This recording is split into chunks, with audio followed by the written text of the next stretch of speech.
بسم اللہ الرحمن الرحیم الحمدللہ رب العالمین والصلاۃ والسلام علی سید المرسلین اما بعد فاعوذ باللہ من الشیطان الرجیم بسم اللہ الرحمن الرحیم۔ ہمارے پیارے نبی پاک صلی اللہ علیہ وسلم ارشاد فرماتے ہیں کہ آخرت کے روز تمام رشتے ناطے ختم ہو جائیں گے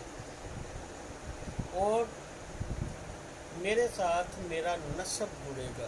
یعنی تمام رشتے ناطے، بہن بھائی، بیوی بچے، ماں باپ، اولاد سب جدا ہو جائیں گے، لیکن صرف جڑے گا تو نبی پاک صلی اللہ علیہ وسلم کا نسب،